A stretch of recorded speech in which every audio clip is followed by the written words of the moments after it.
Abra sua Bíblia no livro, no Evangelho de João. A gente fala Evangelho de João, mas na realidade essa expressão ela está assim, não tão correta, né? Porque o Evangelho é do Senhor Jesus, escrito por quem? Por João, essa é a expressão mais correta, né? João capítulo 1, a partir do verso 19, nós queremos trazer uma palavra aqui. Eu creio que um pouco mais rápido devido à ceia, mas eu tenho certeza que vai alcançar o nosso coração. A partir do verso 19, todos encontraram? Você que está em casa, abra sua Bíblia também, para nós estudarmos, meditarmos na palavra de Deus. Evangelho de João, capítulo 1, a partir do 19. Este foi o testemunho de João, quando os judeus de Jerusalém enviaram sacerdotes e levitas para lhe perguntarem quem ele era. Ele confessou e não negou, declarou abertamente: não sou o Cristo. Perguntaram-lhe: e então quem você é? É Elias? Ele disse: não sou. É o profeta, o grande profeta lá de Deuteronômio 18? Não sou não. E finalmente perguntaram: quem é você? De onde Dê-nos uma resposta para que levemos aqueles que nos enviaram. Que diz você acerca de si próprio? João respondeu com as palavras de quem? Do profeta Isaías. Eu sou a voz do que clama no deserto. Faça um caminho reto para o Senhor. Alguns fariseus que tinham sido enviados interrogaram-no: então por que você batiza se não é o Cristo, nem Elias, nem o profeta? Respondeu João: eu batizo com água, mas entre vocês está alguém que vocês não conhecem. Ele é aquele que vem depois de mim, e não sou digno de desamarrar as correias de suas sandálias. Tudo isso aconteceu em Betânia, do outro lado do Jordão, onde João estava batizando. Jesus é aquele que batiza com o Espírito Santo. Queridos, há uma necessidade de nós compreendermos com mais clareza algumas coisas da Bíblia, principalmente o princípio do Novo Testamento. Então a gente precisa sempre estar voltando a esses princípios e procurando estudá-lo, às vezes de forma devagar, tranquila, que é o que eu vou fazer hoje à noite. Então vai ser uma noite mais de ensino do que propriamente de pregação evangelista ou expositiva. Então, a gente precisa observar a forma que as pessoas do Novo Testamento receberam o reino dos céus, a salvação, e a forma que eles expressaram esse reino. Como que eles se conduziram, com que fala, com que atitudes eles agiram para expressar que tinha mudado a era, que agora era a época da graça, que agora era a época do Novo Testamento, da nova aliança. A gente precisa observar isso. Para quê? Para que a gente não fique repetindo a lei, ou então carregando fardos que o Novo Testamento não nos deu e nunca vai dar. Então a gente precisa entender como as pessoas dos primeiros dias da igreja, ou dos dias do ministério de Jesus na terra, se moveram, perceberam o reino dos céus. Diga comigo: todo o Antigo Testamento é o reino de Deus. O Novo Testamento é o reino de Deus com a expressão do reino dos céus. Pastor, reino de Deus é porque Deus estava na terra no Antigo Testamento, ele tinha um comando. No Novo Testamento, por quê? É porque no Novo Testamento é reino dos céus por dois motivos. Primeiro, que você só dá conta de cumprir os padrões dos céus pela graça de Deus. Segundo, se for assistido pelo Espírito Santo, senão ninguém dá. Então a gente chama o Evangelho do Novo Testamento, esse padrão de vida, reino dos céus. Lembra da oração do Pai Nosso? Venha a nós o teu reino, seja feita a tua vontade aqui. Tem gente que pensa que é aí, né, no mundo. É aqui, ó. É na terra do seu coração. Porque quando Deus muda a terra do seu coração, Ele reina aonde você estiver e influenciar. Então, não é... Deus, irmão, Ele tem comando da atmosfera, desse mundo aí. Em outras palavras, Deus deita e rola se quiser. Ninguém pode impedir. Mas a gente precisa clamar é o quê? Venha o teu reino aonde? Diga ao meu coração. Seja feito o quê? A sua vontade aonde? No meu coração. Lembra da parábola do semeador? O que significa os 4 solos aonde foi lançado o evangelho, a semente? Representa tipos de coração. Então é uma linguagem figurada. Tinha lá a terra no meio das pedras, significa corações endurecidos. Tinha semente que caiu na beira do caminho.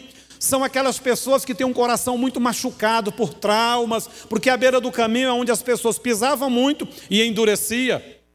Então essas pessoas têm dificuldade de receber o evangelho e permanecer, porque vem o inimigo e toca nas feridas, acessa e lhes roubam a semente. Aí diz que caiu semente onde tinha muitos espinhos. Diz que a terra é até boa, mas tinha muitos espinhos, que o próprio Senhor falou, que são aqueles que têm um coração até voltado para Deus, mas que tem muita preocupação com riqueza, ansiedade. A semente também não prosperou.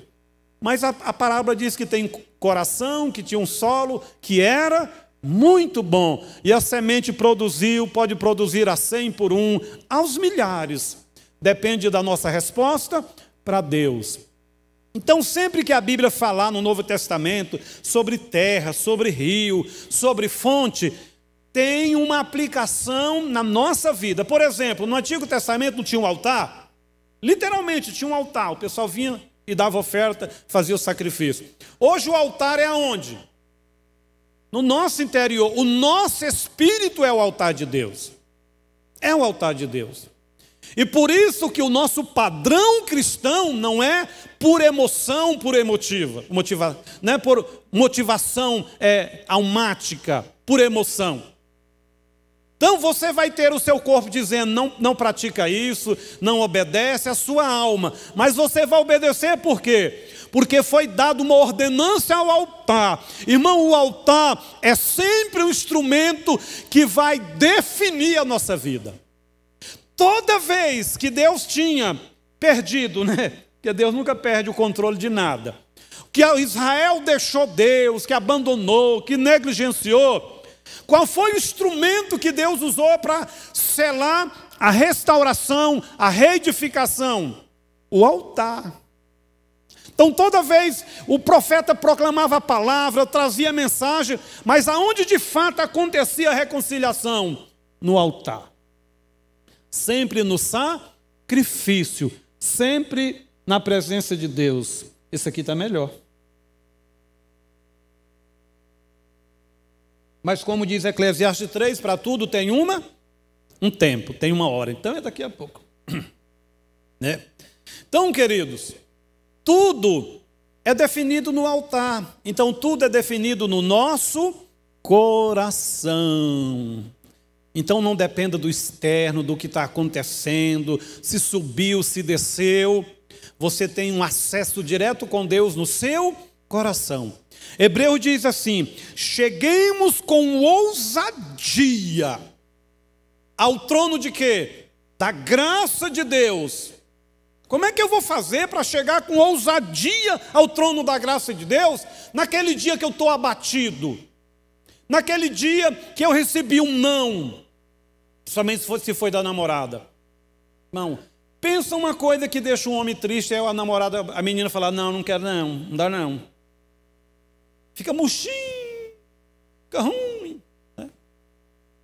Mesmo num dia desse, que a sua alma, a sua carne, o mundo tenha contrariado você.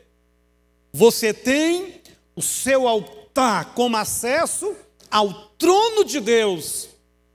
E quem diz que no altar, por que praticamente todos os sacrifícios tinham fogo? Que era para fazer aquilo virar cinza e subir o aroma agradável a Deus.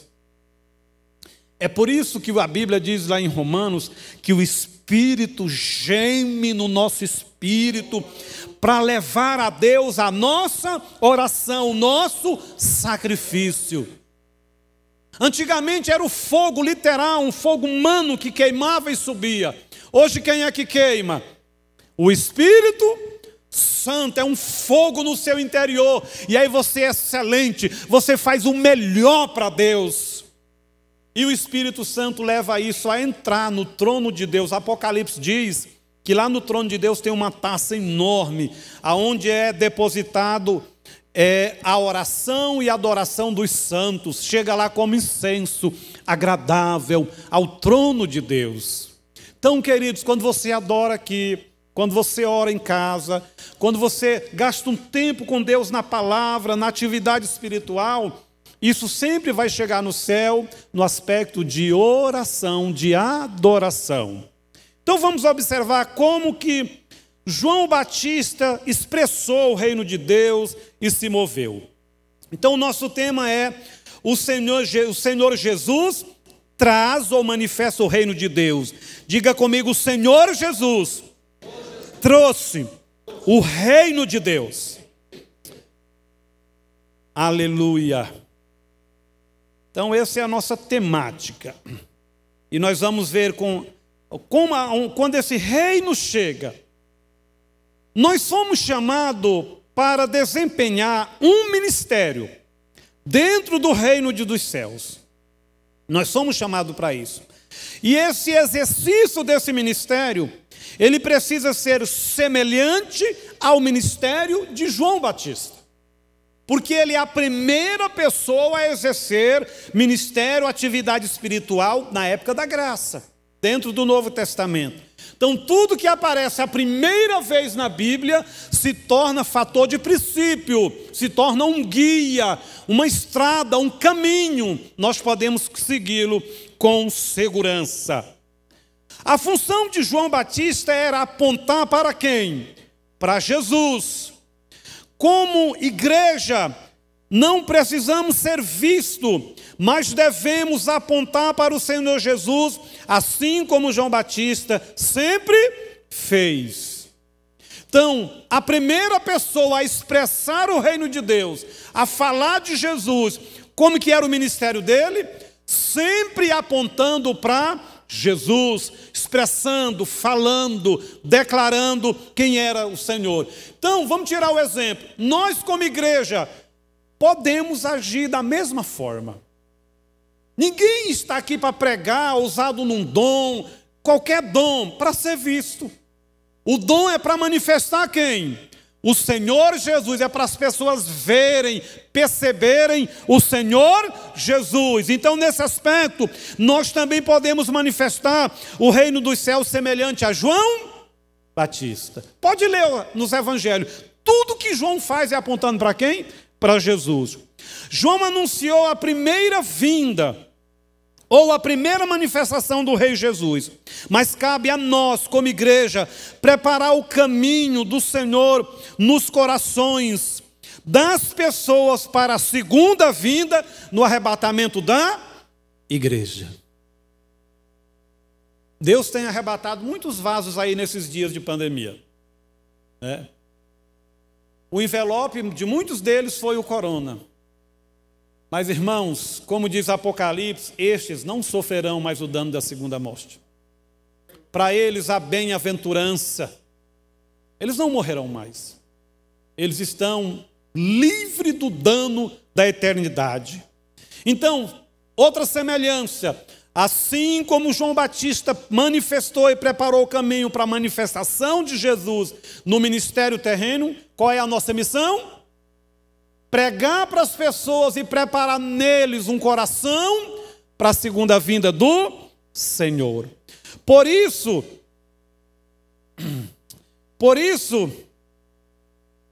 Dizemos que a igreja é a voz de hoje, que clama no deserto, semelhante à voz de João Batista.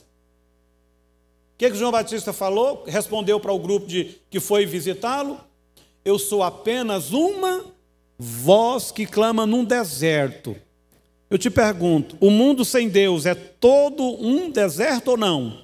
É. Um coração sem Deus é um deserto ou não? É, irmãos. É um deserto. A pessoa pode ter carro, tudo, até aparente alegria, mas no fundo, espiritualmente, ele é o quê? Um grande deserto. Então tem muito lugar para a igreja ser semelhante a João Batista, manifestando o rei, fazendo o quê? Pregando a palavra, com testemunho, com exemplo, aproveitando as oportunidades. Então, o ministério de João Batista era preparar o caminho do reino do Senhor. Mas de que forma ele fez isso? Detalhadamente, vamos ver. Sendo apenas uma voz clamando no deserto. Os religiosos fariseus esperavam que Deus enviasse um grande homem, como Elias, como algum dos profetas, e assim por diante. Lembra o que é que eles perguntaram? Você é o Cristo? Não sou. Você é Elias? Não. Você é o grande profeta Moisés? Não sou. Porque a religião, ela sempre vai esperar o show, o extraordinário. E quantos movimentos têm acontecido na terra que de início tem o extraordinário, que chama a atenção, mas que depois a gente vê que não tem raiz, que de fato não é reino de Deus, não é reino dos céus. Aquela multidão dissipa, cada um vai para um lado, cheio de dogmas, de doutrina mal instruída, mal colocada. Então, João Batista ele vai manifestar o reino de Deus, sendo apenas uma voz. Mas os religiosos não queriam só isso, eles queriam o show. Sabia que João Batista, as escrituras não registram nenhum milagre feito por João Batista. Isso para mim é um paradigma. E Jesus falou que não houve antes de Jesus, e não haveria depois, nenhum homem, nenhum profeta tão extraordinário quanto João Batista. Aí você para, meu Deus, o que para nós é extraordinário? É fazer aleijado andar, o cego ouvir, não ver, né? Estou ligado. Né? Senão a gente troca tudo, o cego enxerga, o cego ouve, o surdo enxerga. Não. No entanto, esse homem era tão agraciado, que a igreja dele era num deserto e não tinha um culto sem multidão. E não havia cura lá não. A Bíblia não registra nenhum milagre no ministério de João Batista. Porque João Batista é apenas uma voz. É apenas uma voz. A igreja, ela não realiza milagre. Pastor não realiza milagre. É Deus usando homens e mulheres que realiza milagres. Ninguém no reino de Deus, de forma equilibrada, é um milagreiro. Ninguém. Nós somos uma voz que diz, Deus pode curar. Nós somos uma voz que diz, Deus pode libertar. Nós somos uma voz que diz, Deus pode chegar no deserto da doença, da pobreza, da miséria, do cativeiro e libertar. Mas nós não libertamos, não salvamos ninguém. Somos como João Batista, uma voz que faz Deus chegar lá. Deus está chegando através aí da internet na sua vida, chegando a vocês que estão aqui. Mas é Ele. Porque semelhante a João Batista, nós somos apenas o quê? Uma voz que clama nesse mundão de deserto. A religião sempre espera um grande homem, com grandes espetáculos. Mas Deus envia alguém que é apenas uma voz. Cristo precisa ser visto e não nós. Precisamos ser apenas uma voz para que Cristo tenha a primazia, a honra e a glória, amém? Então nós estamos vendo João Batista, como ele manifestou o reino dos céus no seu ministério. Como foi? Primeiro sendo o quê? Apenas uma voz. Uma voz. Devemos ser contra tudo que é religioso, só de aparência, pois a religião é inimiga número 1 de Cristo. Foi ela e não os políticos ou os soldados que mataram o Senhor. Sabia disso?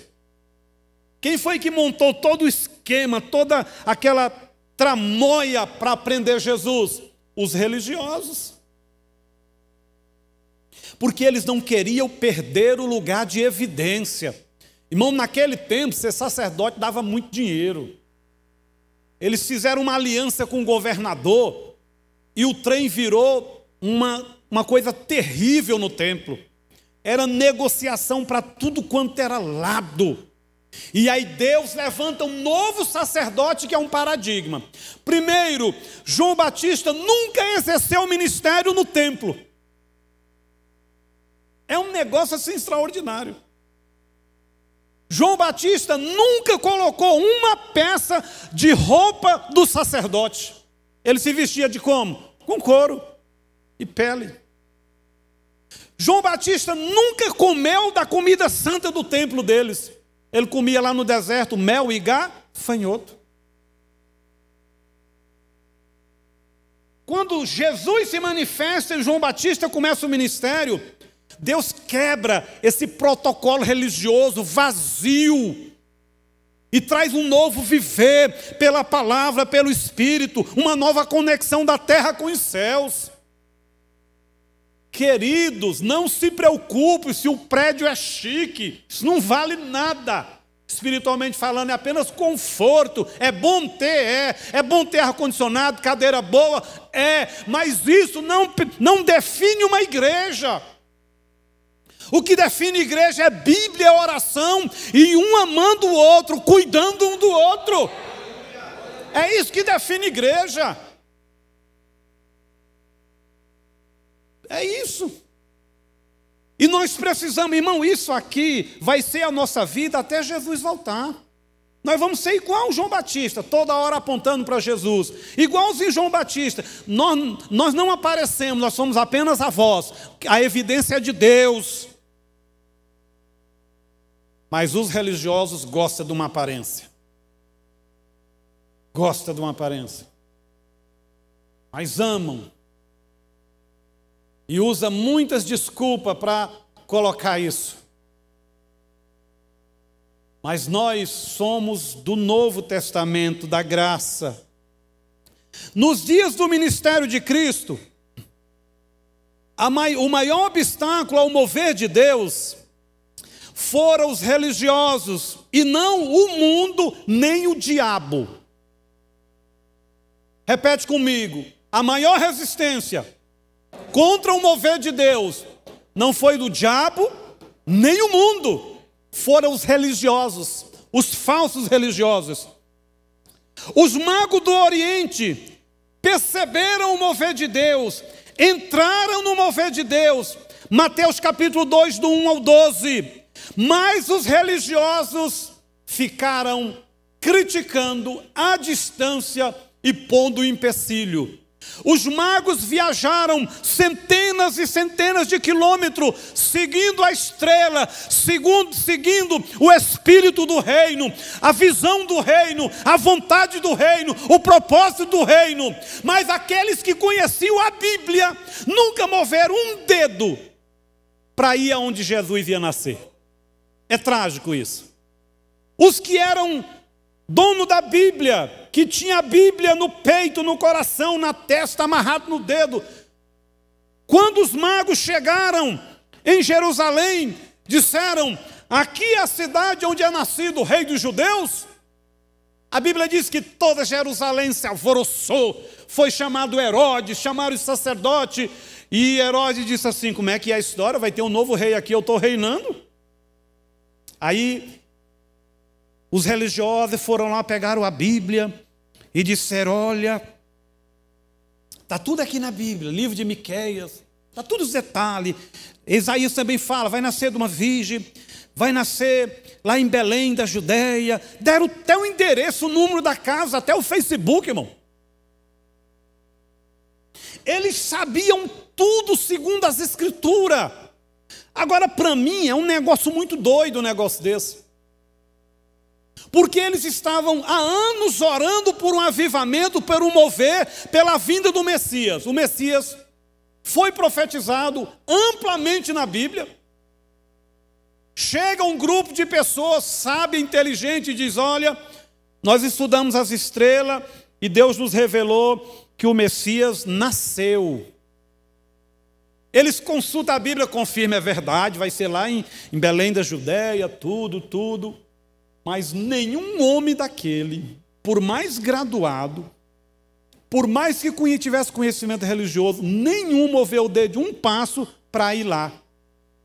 E a Bíblia diz que, saindo de Jerusalém, aquele grupo de homens voltou a aparecer a estrelas que os guiou até a casa onde estava o menino, porque ele nasceu na manjedoura, mas não ficou lá, foi para uma casa.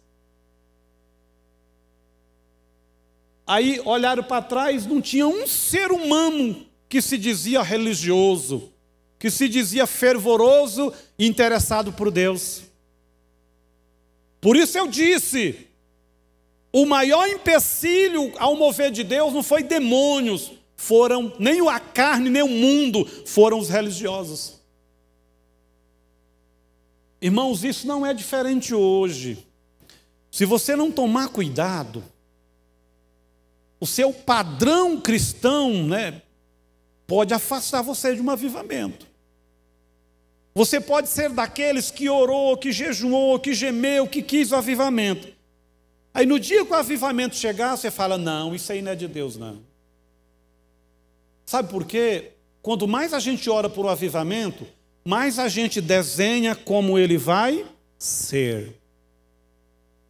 A gente tem essa tendência de pensar, vai ser assim. Ou então, quando você lê muitos livros sobre os grandes avivamentos, você constrói uma ideia de como vai ser o avivamento agora. Só que Deus, irmãos, Ele ama quebrar os paradigmas. Aí Deus faz completamente diferente. E se você não vigiar, você não percebe o avivamento. Pelo contrário, você resiste o avivamento porque ele não veio como você queria. Isso pode acontecer ou não, irmãos? Pode. Aconteceu com os judeus. Esse povo oraram anos pela libertação, pela vinda do Messias. Só que eles desenharam: vai ser igual Davi, o Messias, vai chegar aqui com um exército, vai expulsar Roma, vai nos libertar, vai sentar no trono com um exército poderoso, e vai escolher ministro, vai escolher senadores, deputados, vereadores. Estou conjecturando para você entender hoje como é que funciona o comando de cidades, de estados e países. Aí de repente chega um homem lá que fala assim: não, eu não vim para brigar, eu não vim com espada, o meu reino vai alcançar o coração dos homens, deixa Roma aí, eles vão converter também. Fala: meu Deus, que avivamento é esse? O Senhor trouxe um homem fraco, o Senhor tinha que trazer era Davi, irmão. Irmão, um inimigo de Davi não passava na frente dele 2 vezes para ficar vivo. Não passava. Pensa num cidadão que o cerol dele era forte.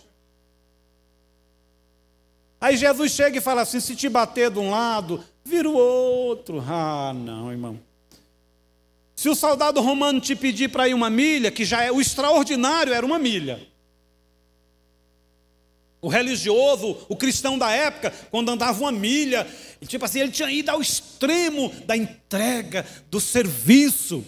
Aí Jesus falou assim: vai mais 1. Se te pedir a capa, o terno, tira a camiseta, dá também. Isso é reino dos céus, é evangelho. Aqueles que te odeiam, ora por eles e perdoa. Os que te querem mal, deseja o bem. É paradigma, não? Isso é extraordinário. Isso é Novo Testamento.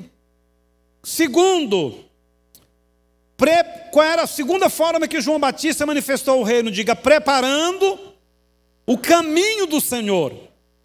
E ele usou um instrumento, diga, arrependimento. A mensagem de arrependimento.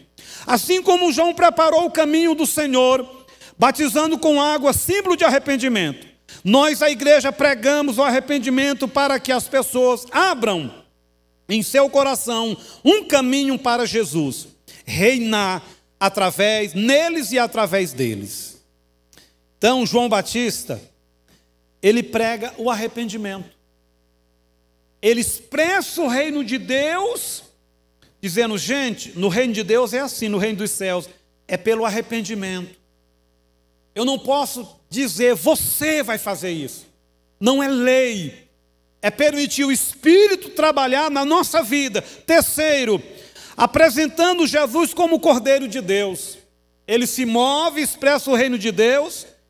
Primeiro, apenas sendo o quê? Uma voz. Segundo, falando de arrependimento. Terceiro, apresentando Jesus como Cordeiro de Deus. E eu vou encerrar aqui.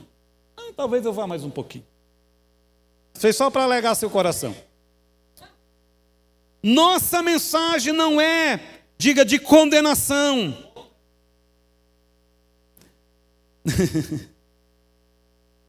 Nossa mensagem não é de condenação, nem de apresentarmos Cristo como uma autoridade, mas sim como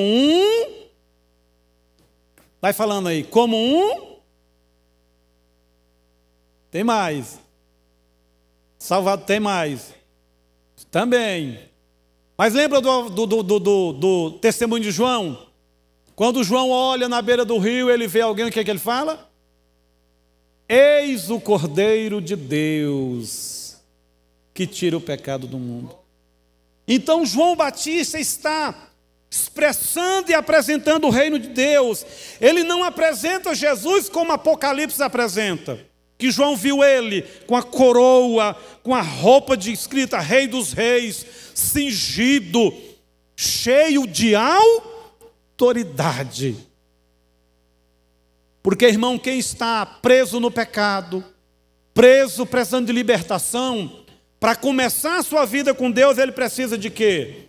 De um cordeiro, que substitua a sua vida, o seu caos, que dê a oportunidade dele de ser nova criatura.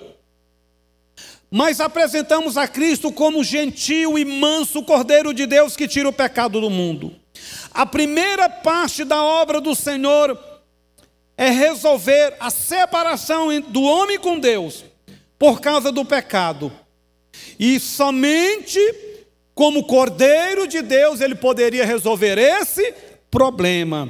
João apresenta como Cordeiro sacrificial que vai morrer no lugar dos homens. Somos o povo da reconciliação, porque apontamos como João para quem? Para Cristo como um Cordeiro. Nós não fomos chamados para condenar as pessoas. Nós não fomos chamados para dizer, você vai para o inferno. Não fomos.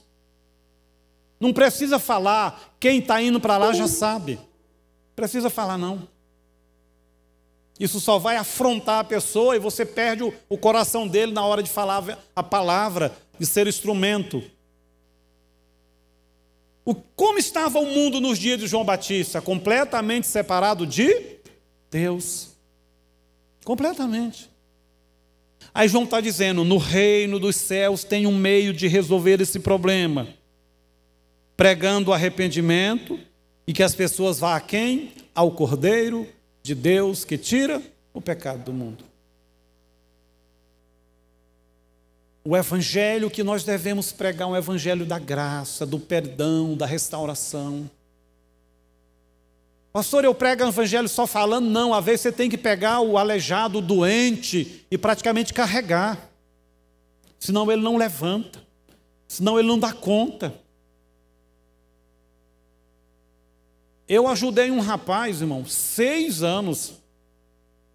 Firmava uma semana, na outra ele estava cheirando. Internei ele umas 5 vezes.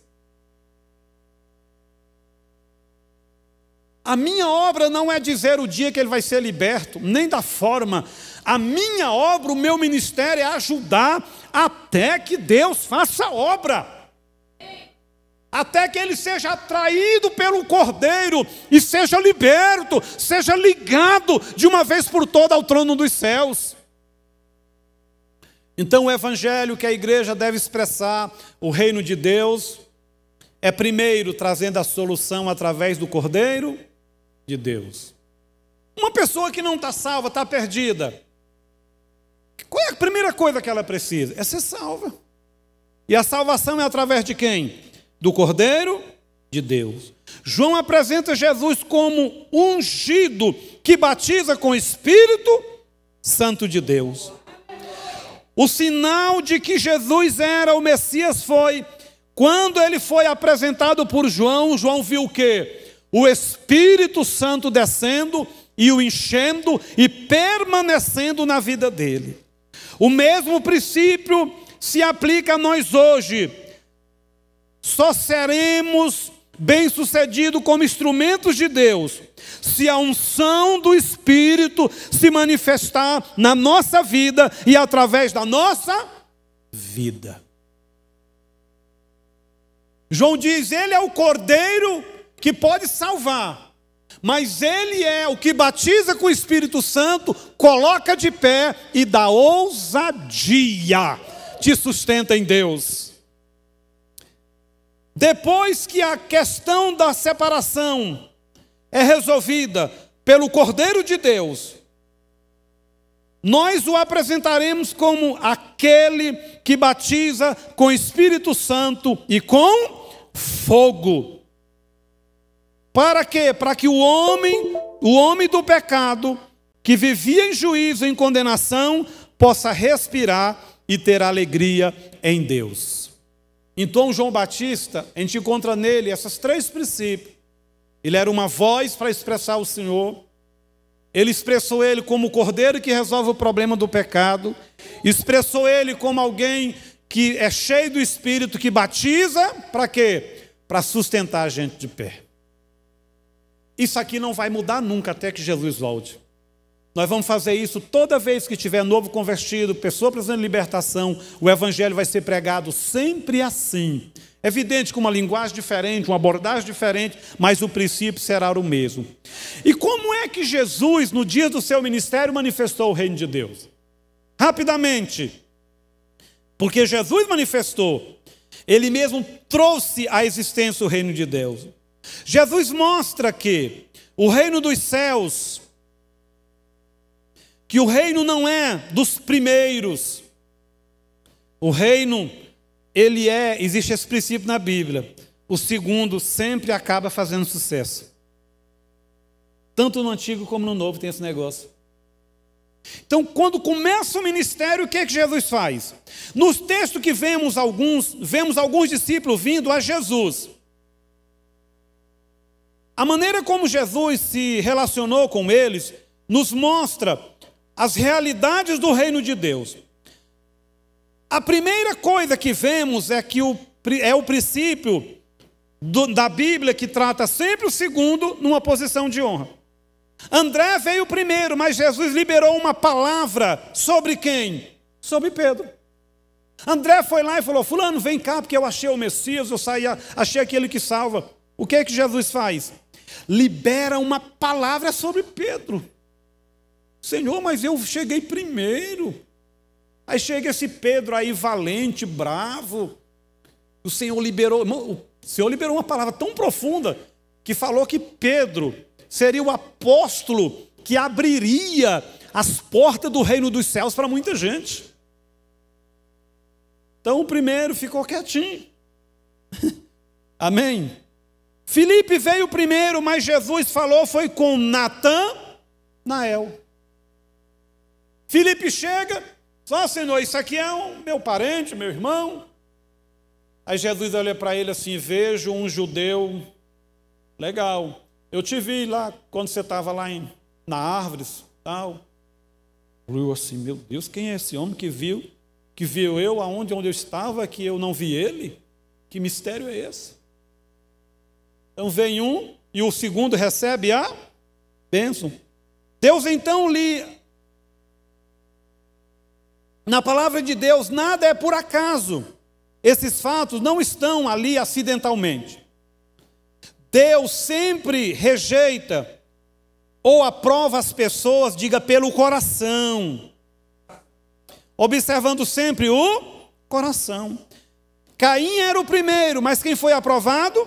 Abel. Ismael veio primeiro, mas quem foi aprovado foi Isaque. Esaú veio primeiro, mas quem foi aprovado? Jacó. Moisés liderou o povo primeiro, mas quem entrou na terra prometida?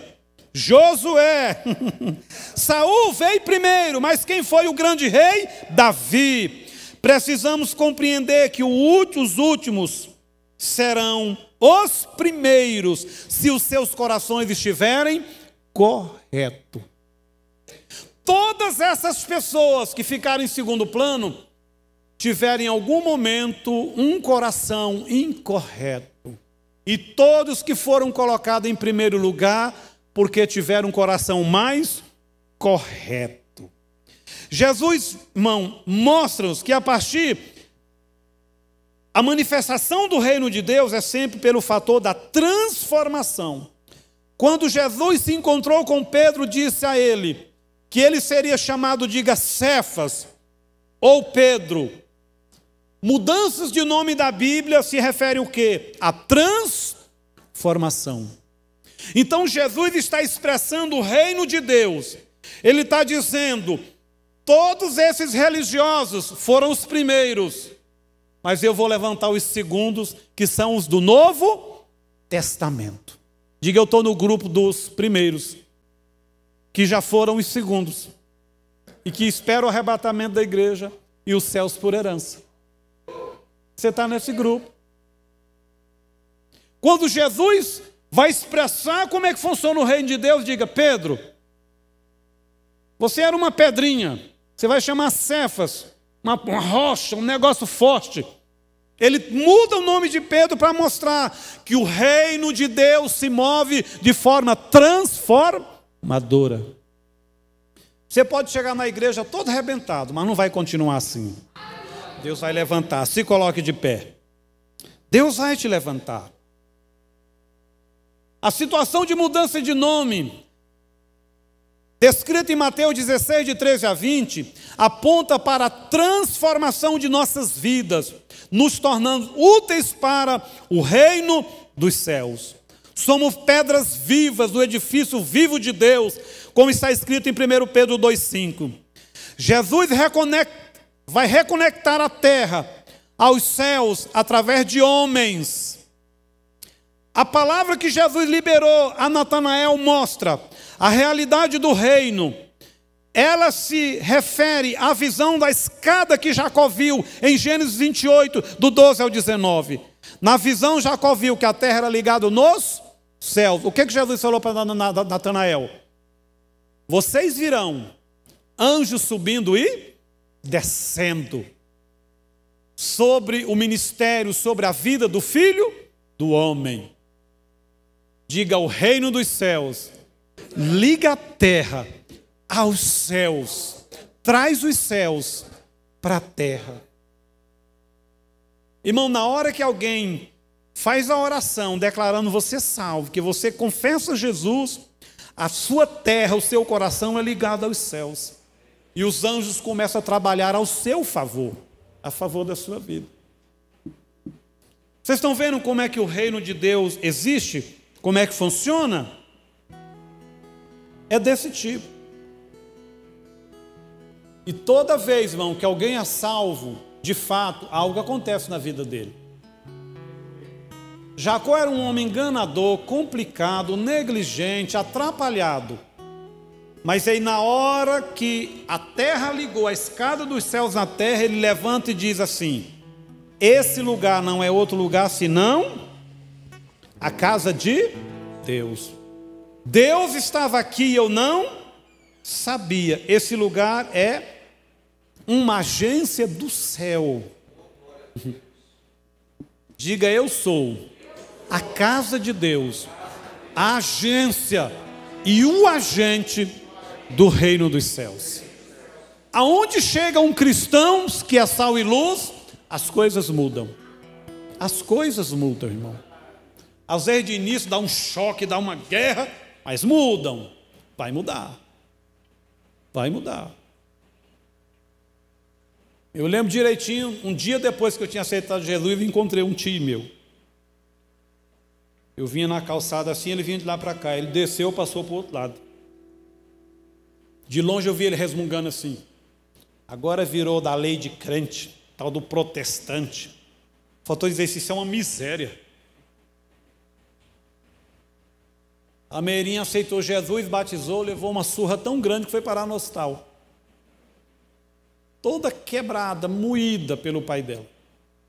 Porque não conhecia o evangelho. Meu sogro, hoje ele é um... Irmão, pensa aquele vaso que o oleiro fez, que a argamassa é purinha.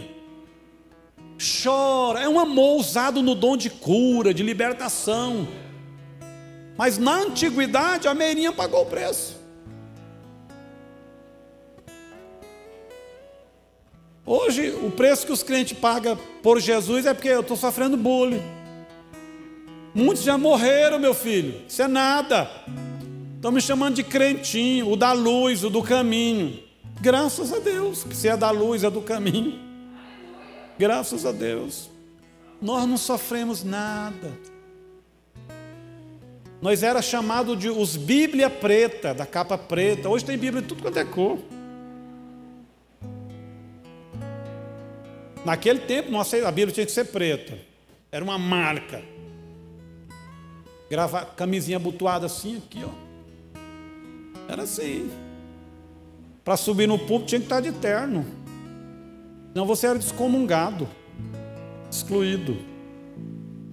Hoje está tão bom servir a Deus, nós compreendemos melhor a graça.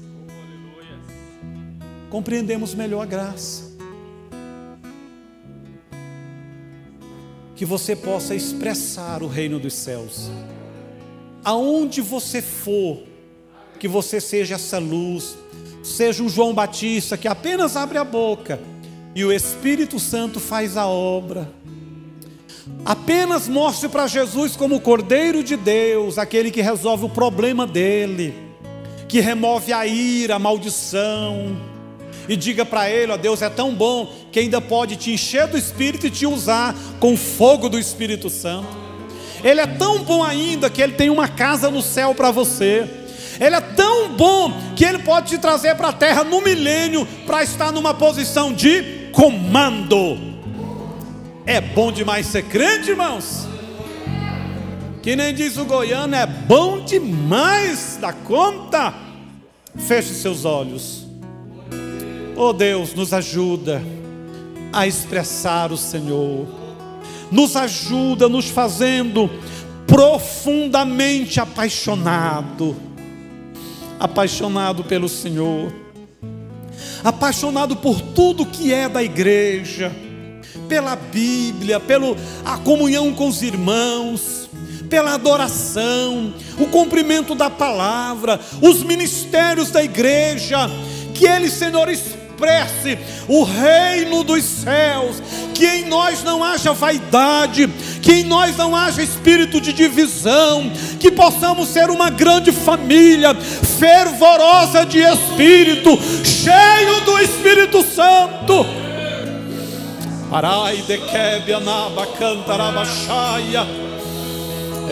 Deus de graça, Espírito Santo, nós já passamos pela experiência com o Cordeiro, já somos libertos, já fomos perdoados. Portanto agora traz o fogo da Tua presença, traz o fogo do Espírito Santo, batiza, enche, envolve a Tua igreja.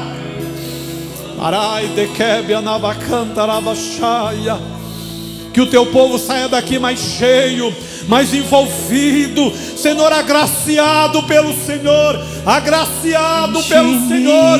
Feche os seus olhos, adore a Deus, peça para Ele te encher, peça para Ele te envolver, renove sua aliança com Ele.